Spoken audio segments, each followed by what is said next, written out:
সব সময় পরিস্থিতিকে দোষ দিয়ে লাভ নেই। অনেক সময় আমরা নিজের ভুলেই ভুগি। জোর করে হইলেও প্রিয় মানুষকে নিজের করে নেবেন, কারণ পুনর্জন্ম বলতে কিচ্ছু হয় না। কারো সুন্দর রূপ তো কারো সুমধুর কণ্ঠস্বর, কারো টাকার গরম তো কারো দেহের অহংকার। তবে দিন শেষে সেই সুন্দর যে মনের দিক থেকে ধনী এবং যার আচার আচরণও ব্যবহার মনোমুগ্ধকর। হিংসু কখনো সুখী হয় না। যারা হিংসা করে তারা কখনো সুখী হয় না। যে হিংসা করে সে নিজের শান্তিতে নিজেই হত্যা করে। নিজের শান্তি যেটা পায় সেটাকে সে নিজেই হত্যা করে।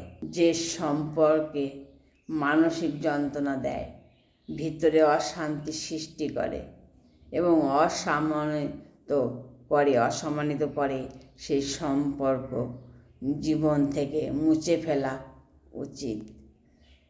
সেটা বন্ধু হোক বা আত্মীয় কিংবা খুব কাছের কেউ। যে ভদ্র সে ভদ্রতার খাতিরে চুপ হয়ে যায়, আর যে অভদ্র মানুষটা ওকে ভাবে তার জবাব দেওয়ার ক্ষমতা নেই।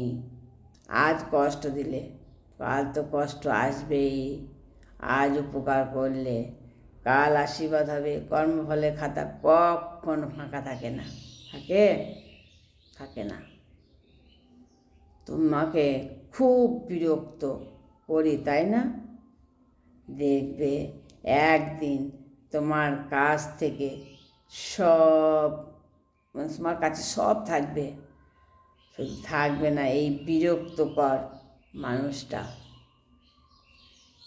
মানুষের দেওয়া শারীরিক আঘাতের দাগ একসময় মুছে যায়, কিন্তু জিহ্বা দিয়ে যে দেওয়া আঘাতের দাগ সারা জীবনেও মোছে না। তাই কথা বলার আগে দ্বিতীয়বার ভাবতে হয়।